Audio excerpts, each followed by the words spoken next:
Meu nome é Caio Batista, tenho 19 anos, sou do interior do Rio de Janeiro e sou ex-protestante. Para a surpresa de muitos, nessa época de pandemia, na internet estão viralizando os testemunhos em massa de ex-protestantes. Mas não são ex-protestantes nominais, são ex-protestantes praticantes, ex-seminaristas, ex-pastores, ex-teólogos, protestantes que se converteram ao catolicismo. E muitos se espantaram, e eu fui um desses que também se espantou, mal sabia eu que hoje estaria aqui, católico apostólico romano. E eu vou contar um pouquinho para vocês dessa fase da minha vida inteira, né?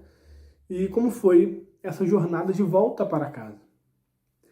Bom, eu fui nascido e criado no meio evangélico, principalmente no meio pentecostal, onde eu tenho grande parte da família nesse meio, onde fui levado, apresentado quando recém-nascido, batizado na adolescência, e onde eu tive o primeiro contato com a fé, onde eu tive a oportunidade de estudar, de crescer, né, na minha fé, na defesa daquilo que eu cria, daquilo que eu acreditava, e onde eu tive um estudo mais aprofundado sobre aquilo que eu professava. Foi quando, estudando a Reforma, estudando principalmente Lutero, Calvino, eu saí do meio pentecostal e migrei para o meio reformado.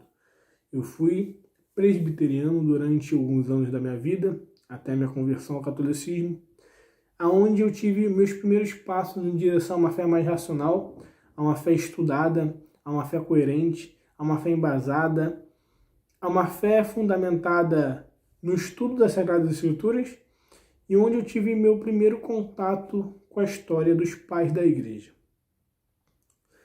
Na igreja presbiteriana, onde eu congreguei, conheci muitas pessoas maravilhosas, que tenho uma amizade até hoje e que posso contar sempre que eu quiser, pessoas de caráter idôneos, pessoas sinceras, cabe destacar. Porém, a minha saída da igreja presbiteriana, como muitos podem pensar, não tem nada a ver com discussões, não tem nada a ver com brigas, com divisões pessoais ou com mal-entendidos. Pelo contrário, sempre tive um bom relacionamento com todos. E ainda tenho. A minha saída do presbiterianismo, e mais particularmente do protestantismo, se deu através de um longo processo de estudos. E eu vou explicar agora, parte por parte. Quando me tornei presbiteriano, eu fui um bom presbiteriano. Eu fui um bom calvinista. Não é a questão de me gabar, mas a questão de reconhecer que se você quer ser algo, se você quer congregar em algum lugar, que você pelo menos seja sincero com a fé que você professa. Muitas pessoas têm uma certa confissão de fé e não vivem aquela confissão. Mas não foi o meu caso. Eu comecei no calvinismo convicto de que aquela era a fé verdadeira, de que o calvinismo representava para mim o próprio evangelho, e eu defendi o calvinismo com unhas e dentes, como se fosse o próprio evangelho, como se fosse a própria escritura. E foi onde eu estudei cada vez mais as Sagradas Escrituras, onde eu tive um contato mais profundo, e lendo João Calvino, eu percebi que ele falava muito de Santo Agostinho. Ele falava em torno de 420 vezes sobre o doutor da graça nas Institutas. Santo Agostinho, que foi um dos maiores defensores da doutrina ortodoxa da graça, em contraposição a Pelágio e a sua heresia.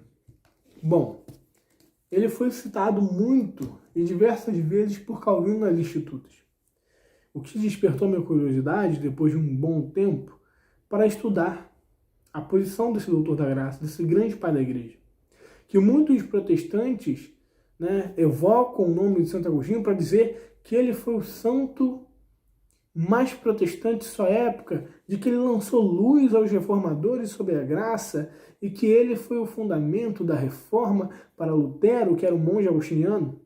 Bom, até onde isso era verdade? Nada melhor do que estudar o que o próprio Santo Agostinho diz. Foi quando, tendo contato com suas obras, eu li o seu livro, a respeito da predestinação, da graça, do livre-arbítrio, e percebi que Santo Agostinho não era calvinista. E não chegou nem perto daquilo que eu imaginava que era o calvinismo. Ele acreditava em livre-arbítrio, ele acreditava em cooperação com a salvação, ele não era monergista. Ele acreditava que o cristão não é, uma vez salvo, salvo para sempre. Poderia perder a salvação. Ele fazia uma distinção entre eleitos e cristãos. Então Santo Agostinho não era nem aquilo, nem um pouco daquilo que eu imaginava que era o que Calvino passava pelos seus escritos. Apesar de citar várias vezes esse grande doutor da graça, ele citava partes que lhe agradavam e partes até mesmo um pouco fora de contexto. Bom, sem desmerecer aqui a intelectualidade de Calvino, foi um grande pensador, mas infelizmente não era um agostiniano sincero. O que me fez aproximar da teologia católica e estudá-la com mais interesse. Pois Santo Agostinho, que eu pensava que era o pai, do pré-protestantismo, na verdade ele era muito mais católico do que aquilo que imaginava. No livro Confissões, esse livro aqui que eu estou aqui apresentando, o livro Confissões de Santo Agostinho, ele fala sobre relíquia dos santos. Ele fala sobre práticas católicas que os protestantes hoje chamariam de heresia e que Santo Agostinho chama de ortodoxia. No livro Confissões, ele diz que quando ele não era católico, ele acusava a Igreja Católica, ele batia na Igreja Católica, ele ofendia o catolicismo e ele odiava o catolicismo porque ele não conhecia o que era de fato a Igreja Católica. E a partir do momento que ele conheceu, ele se converteu. E estudando a Reforma Protestante, eu comecei a questionar o sola fide, o sola escritura, que são conceitos que só vieram após a Reforma. Na história da Igreja, eles não existem. Lutero, que foi o reformador, ele tinha grandes e graves problemas com alguns livros das Escrituras, entre eles o livro de São Tiago. Porque no capítulo 2, versículo 24, São Tiago vai dizer: conclui-se que o homem é justificado pelas obras e não somente pela fé. O que levou Lutero a chamar o livro de Epístola de Palha. Fora outros livros que Lutero tentou tirar da Bíblia, ou pelo menos desconsiderou como canônicos, o livro de Apocalipse, que é a base da liturgia da igreja, o livro de Esther, no Velho Testamento, o livro de Judas, no Novo Testamento, e, entre outros, podemos aqui citar os deuterocanônicos, os 7 livros que os protestantes dizem que a Igreja Católica acrescentou na Bíblia. Mas na verdade não. Eles sempre estiveram lá. Eles sempre estiveram nas Sagradas Escrituras. Pega o Concílio de Cartago, em torno de 400 depois de Cristo, Concílio de Hipona, Concílio Ecumênico de Florença, todos eles antes da Reforma citam os 7 deuterocanônicos que a Reforma desconsiderou. E entre eles estão livros excepcionais, como o livro de Sabedoria, no capítulo 2, que vai falar sobre uma profecia de Jesus Cristo, a partir do versículo 12. Como que um livro desse não é canônico? Então comecei a questionar os motivos da Reforma. Estudando, entendi que os motivos da Reforma foi não só os tormentos interiores de Lutero e seus escrúpulos, mas também um motivo político, que eu não vou adentrar na questão no momento. Foi o que me motivou a estudar cada vez mais as doutrinas católicas com mais sinceridade. Foi o que me motivou a entender o que de fato é o catolicismo, porque tudo aquilo que tinha me ensinado até hoje, na verdade, não era verdade. Então, eu estudei de fato o que era o catolicismo. Os dogmas católicos, junto com as Sagradas Escrituras, porque todos os dogmas católicos têm base nas Sagradas Escrituras. Não só os dogmas propriamente dito, mas também todas as doutrinas católicas. E tudo aquilo que eu tinha dificuldade, eu estudei com sinceridade.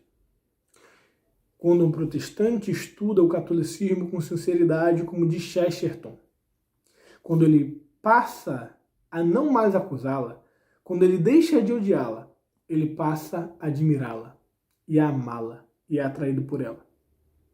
Então, tudo o que eu vi no catecismo, na doutrina, nos dogmas, estavam nas Sagradas Escrituras de acordo, totalmente de acordo. O próprio Paulo ensinou sobre as tradições orais, as tradições escritas, quando ele escreve aos Tessalonicenses. E quando eu fui lendo cada vez mais os pais da igreja, fui vendo que a igreja sempre foi a mesma. Que Santo Inácio de Antioquia, no primeiro século, já acreditava que a Eucaristia era o corpo e sangue do Senhor. Que Tertuliano, também nos primeiros séculos, já falava sobre culto em memória dos falecidos, em sufrágio pelas almas deles. Que todos os elementos que hoje os protestantes chamam de heresia, por exemplo, o sacrifício eucarístico, está no primeiro catecismo da igreja, na Didaqué, no ano 70, 90 depois de Cristo. O catecismo dos apóstolos que diz sobre o sacrifício eucarístico e sobre a confissão de pecados para que o sacrifício seja puro. Tudo isso me levou a aderir com mais respeito à fé católica. E não pense que foi apenas um estudo racional, mas Caio, a letra mata, mas o espírito vivifica, muitos dizem, sem conhecer nada sobre o contexto bíblico. Bom, eu orei bastante, eu rezei bastante, eu pedi bastante, eu não orava a Deus, me torna católico. Eu orava a Deus, guie-me e me leve em toda a verdade. Afaste de mim todas as heresias e me faça um cristão na verdade. E quanto mais eu orava, mais eu me aproximava da Santa Igreja Católica.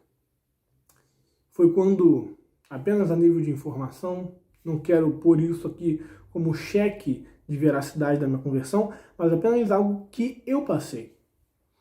Uma experiência com Madre Teresa de Calcutá, onde eu tive um sonho em que eu estava com ela, eu sabia que ela, de alguma forma, era uma santa muito venerada, e eu não sabia quase nada da vida dela, eu sabia que ela tinha sido canonizada há pouco tempo. É onde, nesse sonho, ela me motiva a me tornar católico. E nesse sonho eu falo para ela: Madre, a senhora foi canonizada ainda em vida, né? Sendo que essa informação eu não conhecia. E a Igreja Católica não canoniza santos em vida, vivos. E ela tinha confirmado isso para mim. Estudando sobre a vida dela, depois desse sonho, que eu não conhecia nada a respeito dela, eu descobri que ela já era considerada santa pelos conhecidos, já era chamada de Santa Teresa ainda em vida. Então, quando eu fui primeira vez conversar com o padre, pela providência divina, tinha uma imagem de Madre Teresa de Calcutá, bem na porta da paróquia. E onde Deus confirmou cada vez mais, tanto através das Sagradas Escrituras, tanto através da oração e de experiências pessoais, de que eu estava no caminho certo. Sim, as dúvidas vieram, muitas e pesadíssimas. O medo, porque eu cheguei a ser diácono na igreja presbiteriana. Eu cheguei a ser eleito ao diaconato e servi com muito amor durante alguns meses, até me tornar católico. Então eu tinha um cargo na igreja. Eu tinha familiares protestantes. Eu tinha amigos. E tudo isso é um peso, e foi um peso para mim, na hora de tomar a decisão. O medo veio, mas através de muita oração, de muito estudo, de muita certeza daquilo que eu queria. O Espírito Santo sempre confortando meu coração. Eu digo, se você está vendo esse vídeo, é protestante, está em fase de conversão, mas ainda tem medos e empecilhos, lembre do que Cristo falou. Carregue a tua cruz, tome a tua cruz e siga-me. Se teu pai, se tua mãe ou se qualquer outra pessoa é mais importante para você do que a Cristo, você não é digno dele. Então, torne-te digno. Se Cristo fez o que fez por ti, você não pode abrir mão de coisas passageiras por ele? Sim, fui muito criticado, fui muito mal falado, muitas pessoas disseram que eu apostatei, que eu larguei a fé, que eu desviei, mas também recebi uma família que me acolheu de todo o Brasil, que abriu os braços para mim e me deram bem-vindas à Santa Igreja Católica. E hoje eu estou aqui. E peço que, antes de criticar a igreja, seja você quem for que está assistindo esse vídeo, estude a igreja. Estude para conhecê-la. E se conhecendo, você não se apaixonar por ela, infelizmente eu acho que o erro não está nela.